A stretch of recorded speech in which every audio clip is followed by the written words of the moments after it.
Epione pain management and regenerative centre. ఇక మీ నొప్పులు శాశ్వతం కావు.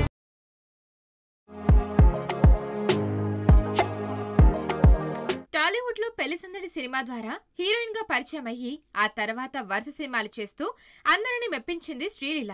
కానీ ఆమె నటనకు మంచి మార్కులే పడ్డా సినిమాలు మాత్రం అంతగా సక్సెస్ అందుకోలేకపోయాయి. శ్రీలీల రీసెంట్ గా నటించిన గుంటూరు కారం సినిమా కూడా ఆమెకు అంతగా హైప్ క్రియేట్ చేయలేకపోయింది.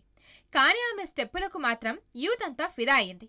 ఇక ప్రస్తుతం శ్రీలీల తనకు వస్తున్న భారీ ఆఫర్స్ ను కూడా రిజెక్ట్ చేస్తుందట. శ్రీలీలకు విజయ్ దళపతి లేటెస్ట్ సినిమా గోడ్ సినిమాలో ఐటమ్ సాంగ్ చేసే అవకాశం వచ్చిందని సమాచారం.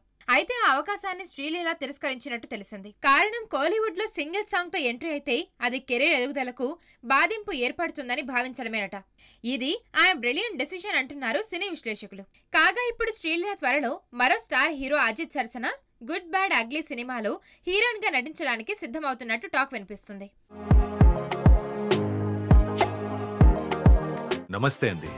ఇది వ్యాపారం గురించి కాదు, ఓటు గురించి. ఎన్నికల్లో ఓటు వేయడం మన హక్కు మాత్రమే కాదు, కర్తవ్యం. ఎంతో మంది మహా నేతలు శ్రమించి ప్రాణత్యాగం చేసి ఈ అవకాశాన్ని మనకిప్పించారు. అందరూ ఓటు వేద్దాం. ఎందుకంటే ఓటు హక్కు ఊరికే రాదు. నా ఓటు ఎవరికో తెలుసా? అది సీక్రెట్ అండి.